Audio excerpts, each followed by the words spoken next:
All right, and we're on. Introducing Deepak Jeevankumar, Managing Director at Dell Technologies Capital, the investment arm of Dell Technologies. Deepak, how are you, man? I'm doing great. Joseph, how are you doing? Thanks for having Good. me. I'm good, mate. I'm good. Busy away. I know you've been a busy bunny as well. Indeed, indeed. It's great here for cyber again. Absolutely, absolutely. Are you planning on being at RSA in a few sort of weeks from now? Absolutely. Yeah, brilliant. We'll I live like a mile and a half from Moscone Center, so I can't miss it. You've got no excuse, mate, for not coming. But Deepak, look, thanks for coming on the show. Let's dive straight into it. With all my guests, I like to sort of go back to where it all began for you, and then also how you got into venture capital. Excellent. So I grew up in a family of doctors in India. First non-doctor in three generations, but I just fell in love with computers. So I became an engineer, worked at Sun Microsystems for a little bit, building supercomputers, and then wanted to join startups. And through that process, I met a few VCs, and they were surprised that I knew quite a bit about startups. I was recruiting for the startup, so I had to do my diligence.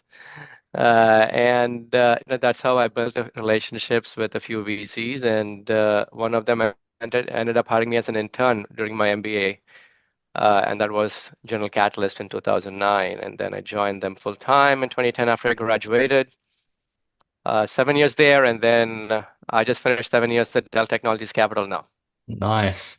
The VC world does seem like quite secretive, and I know there's a few books like Venture Deals and things like that, which sort of gives you a bit of an insight into the VC world. Like you say you studied, was that a venture capital course or what did No, it how was did just a you general business school class. I got my MBA from Yale in New Haven, Connecticut, and during that time I was recruiting to join startups, yeah. but I ended up joining the VC world instead.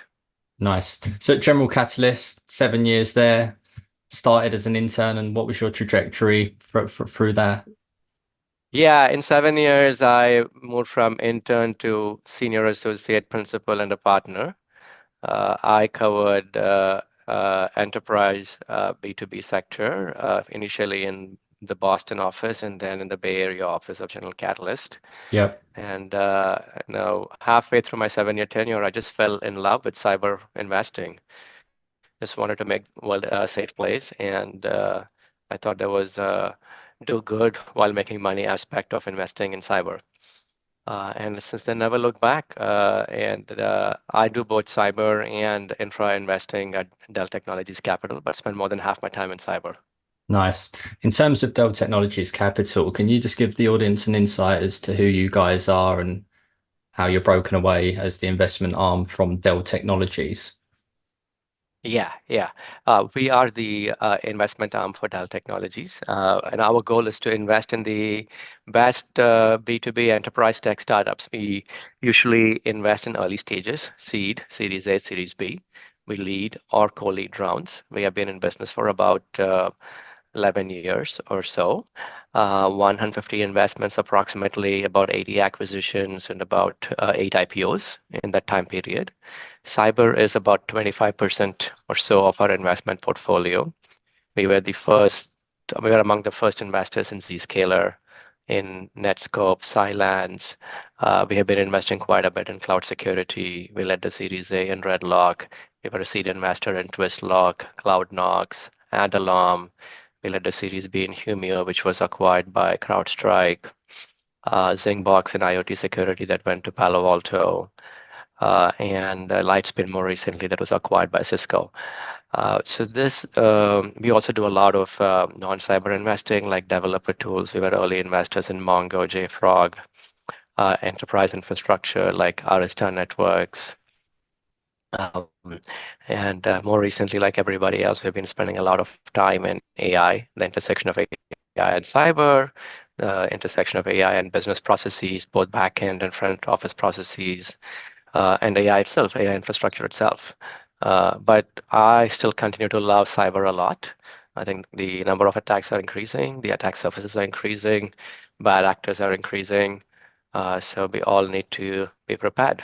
Yeah, absolutely. Obviously a fascinating space. I'm not Yeah. surprised you love investing in it. How are Dell set up as a CVE, like a corporate VC, different to like the Cisco's of this world? Because I know they like looking at more like growth stage rather than the real early stage. How are you set up differently then? We run independently. We are not just a strategic VC for Dell. We are here to make money for Dell. Got it. So we are measured only on money in and money out. Uh, and we want to make sure that we deliver great returns to the Dell Technologies balance sheet. Um, we also hope that a lot of investments we invest in, either Dell's customers or Dell can benefit from that, of course, and where possible, we'll try to make those connections. But we are a business unit that runs for profit, Got and it. we're here to make a profit. Uh, and we also want to make sure we do everything right for our founders, like any other VC firm does.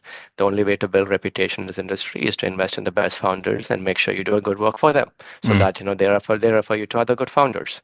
And We are first principles thinkers. We spend a lot of time with the Fortune 500 customer and buyer network, CISOs, CIOs, CDOs, CMOs, etc. We want to understand where the problems are and what problems have been solved, what need to be solved.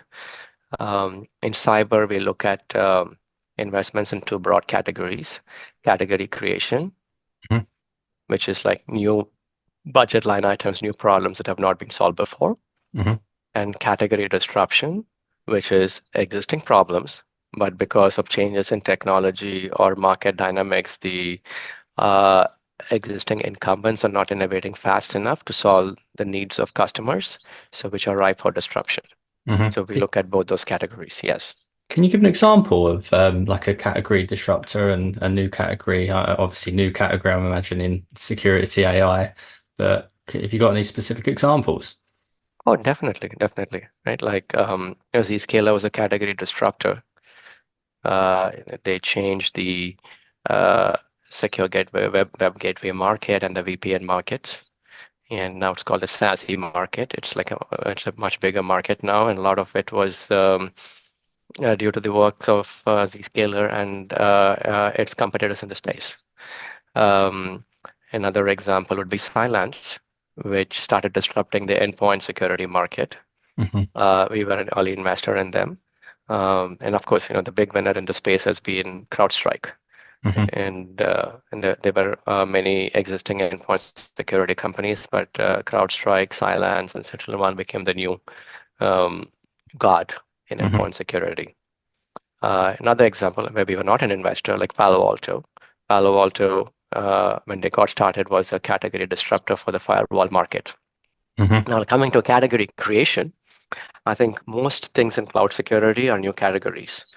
And we were the Series A investors in Redlock, which created the CSPM category, along with a few other startups. Cloud security posture management, Twistlock, which was one of the early category leaders in what became called a CWPP. Hmm. And now CSPM, CWPP, and a couple of other new categories have been co-opted into what is called as CNAP. That's a new Gartner and industry terminology. Um, so those are some examples. Nice. Um, right. And single sign-on was not a category, and Okta made it a category along with Ping Identity. Yeah, yeah. Yeah, so these are some examples, and we Nice. invest in both. Cyber is good because there are always new opportunities for new category creation. Yeah. Compared to a lot of other areas in enterprise B2B, cyber provides probably the best fertile ground for new category creation. Good for founders, good for investors, and even better for customers, Yeah. because there is always innovation available to address new problems they are facing. Outside of category, what else do you look for when you're making your investments? Uh, So I would say, the rest are very surgical and the first and tactical. First, like, what do we think of the founders? Mm. Will they come across really well in front of enterprise buyers like CISOs? will they have credibility and authenticity? So authentic founders who are credible, who can build great products and know how to sell. Just kind of looking for a unicorn all in one, right? Not easy, but that's what we got to find, right? Um, we also look if we come in a little bit later, we also look to see who the existing investors are and how can we as syndicate help the founders. It takes an army to create a new successful startup. So whatever we can do to make that possible will help. Um, of course, if the startup has been in business for a couple of years, when we come in for Series A, Series B, they do have customers, right? Mm. So we call customers and ask for customer references. Yeah. We also see what is the kind of talent they have attracted. Are the founders talent magnets? Are they getting the best product thinkers? Are they getting the best engineers? Are they getting the best 10x salespeople? And I'm sure you've been helping quite a Yeah. few of our Yeah. portfolio companies in that process. So, kudos to you and your team for doing a great job for many of our portfolio companies. Um, yeah, so it's about the ability to attract customers and ability to attract employees. How do you That's that's all matters. how do you at the really, really early stage, pre-customer, maybe sometimes even pre-product at all, when you're assessing a founder, is there like a specific trait that you sort of look for, or how do you like, what is it that you see in a founder to think, Fire in the belly is one trait. Other mm, one is authenticity. Okay, why is this person the most authentic person to solve this problem? Will she or he be considered seriously by a customer? It could be because of some research they did at a university. It could be because of like what they did in a prior life, maybe building another startup or leading a product line in another startup or another big tech company. What is it that makes them authentic? mm, Uh, right? There are always problems that need to be solved, but why is this person the authentic founder to solve that problem? yeah, got it. Why would a founder then use or think about fundraising with Dell Technologies Capital? Because it's also on them to assess you guys, 'cause there's plenty of other Definitely. options. Definitely, right? And look, the best founders always have 10 VCs who want to invest in them, if not more. Yeah. Right? And I think it's like, look, everybody has their sales pitch to founders. I think our sales pitch is like, look, we are first principle thinkers. We will roll up our sleeves and help. We understand that um, building companies and building a successful company is like one of a kind path. Like, in the venture world and startup world, failure is repeatable, but success is not. So you need to go figure out what's your own path to success. If you just start looking at past patterns, you only repeat failures. You can't Mm, repeat success. So we are like very bespoke thinkers, and like for if you want people who can roll up their sleeves and help you from negotiating the first contract with your customers, or helping you close a candidate, or doing product discovery with a few customers, and also take a hands-off approach when you don't need help. I think we will tailor our approach based on the situation, based on the need. And luckily, through the support of our founders before, we have been in a lot of good startups. I've mentioned some of those names mm, before. Right? And that network really helps our next generation founders because they can talk to people who have walked their paths 1 year ago, 2 years ago, 3 years ago, 10 years ago, yeah, and learn from them. There's nothing better than learning from people who walked your path, a few years ago for sure. before, right? And I think that's the network that we provide helps. And when the startups become big, potentially like, there are partnership opportunities between Dell and the startups as well. Mhm. And we don't, and even that depends on the situation. It makes it work sometimes really well, and it's our duty to advise in which situations it would work well. Yeah. Right. And we also have a very good portfolio development team that provides marketing, sales development, and customer outreach support to our early stage founders. And they are among the best in the industry. Um, the other thing is that we're not a cyber only investor. Yeah. We invest in a lot of adjacent areas from developer tools, infrastructure, and so on. So we can see the interplay between all patterns and how that impacts cyber startup building. and Mhm. cyber problems. So, and I think that perspective is something we bring to the table. Yeah, love it. In terms of like, are there any common mistakes founders make when they're approaching you looking to fundraise? Would you say there's some sort of common things that maybe that you could share some practical advice to stop founders from potentially doing when they're pitching to somebody like you? Yeah, I think I think many times if you're creating a new category, we see a lot of founder pitches that say that there's like a $10 billion TAM or $20 billion TAM. Firstly, there are very few 10 or $20 billion TAMs in cyber, extremely few. And new categories are not 10 or $20 billion TAMs. So don't overproject the TAMs. Now understand if it's a new category or an existing category. It's a new category, be realistic about what the TAM is today and why do you think it can grow and become big in 3 years from now, 5 years from now. So that's one thing. I think the second thing is, let's say you have 30 minutes or 60 minutes, whether we see for the first meeting. Don't spend most of the time talking about why you're solving a problem and what is the problem you're solving. Most good VCs will probably know very quickly why is this an important problem to solve.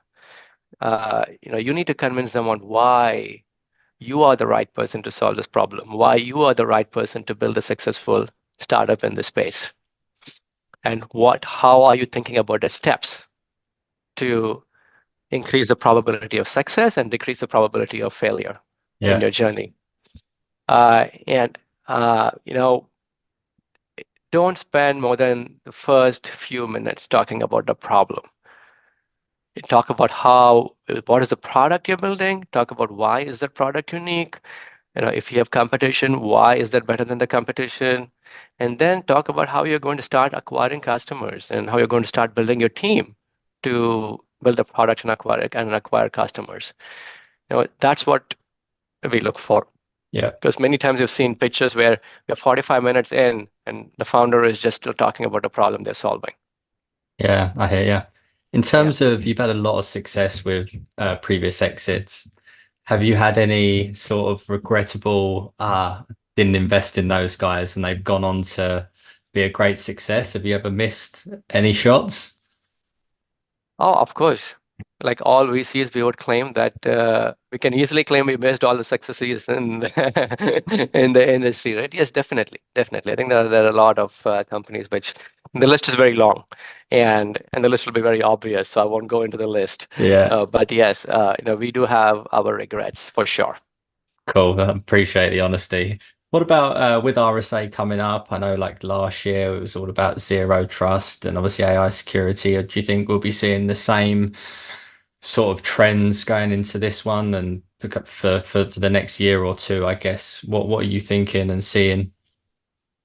No, I think AI security will still continue to be a trend.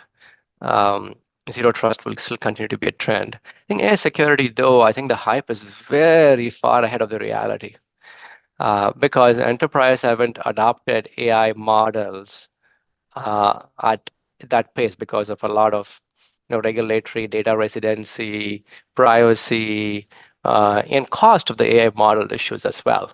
And the number of AI models, types of AI models available is just so overwhelming. So I think AI security probably is still in the high phase, Mm, and the industry revenue is still pretty low in that, but it will happen. We just don't know when it's going to happen. yeah. I think the zero trust is really like a framework. It's not a category. Like everything needs to be zero trust, right? Like every product needs to be zero trust, right? And there's definitely a lot of zero trust, whitewashing or a zero Mm, trust washing going on in the industry for sure. Um, and if a 30-year-old vendor comes and says our 30-year-old product is zero trust, really hard for me to believe that, right? yeah. And if that old vendor has designed a product in the last 1 or 2 years, then I can believe that it's like a zero trust product. But if it was designed 30 years ago, it's really hard for me to believe that. Yeah. Um, and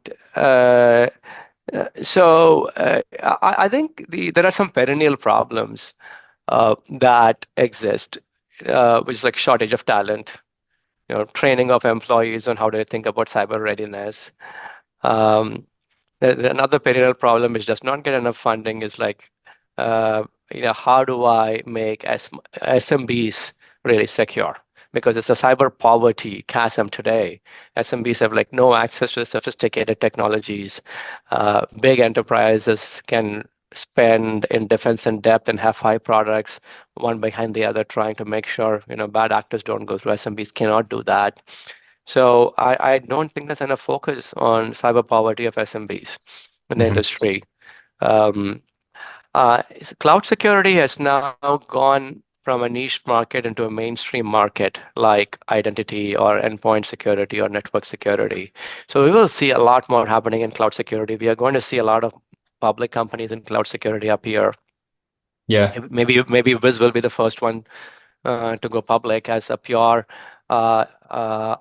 cloud security for IaaS clouds companies.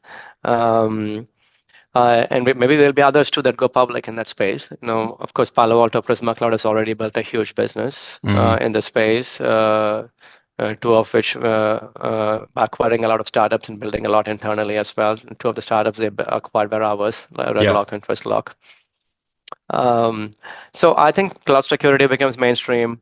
Then I think how can AI change security operations? I think we are going to see a lot more discussions about that, especially SOC operations. The deep fakes in the industry are increasing. Massive, yeah, really big. And we are going to see deep fake phishing happen, for example, right? And deep fake messaging and phishing happening. And so how is that going to change email security, message security? Those are to be decided. Honestly, look, the number of machine identities is increasing quite a bit. We'll probably have 100 times, 1,000 times more machine identities than human identities very soon.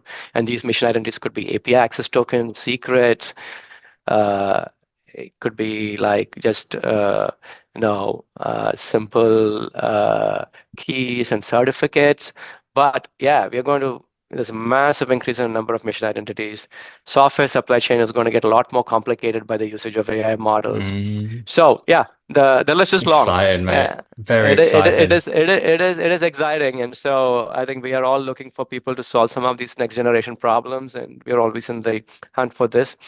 RSA is obviously like the global gathering of cybersecurity practitioners, professionals, hackers, investors, founders, and vendors, and customers, of course, right? So I'm very excited for it.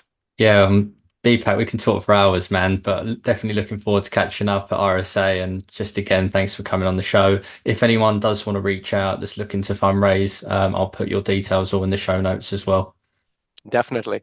And thank you so much, Joseph, for having me. And thanks for Aspiron Search too. Thank you very much. Pleasure is all mine, man. Thank you for listening. If you've enjoyed today's show, please like and share with your friends and colleagues, as this is really important for the show's reach. If you'd like to be our next guest or are interested in Aspiron Search's staffing solutions, please get in touch directly with me or reach out to us via our website www.aspironsearch.com.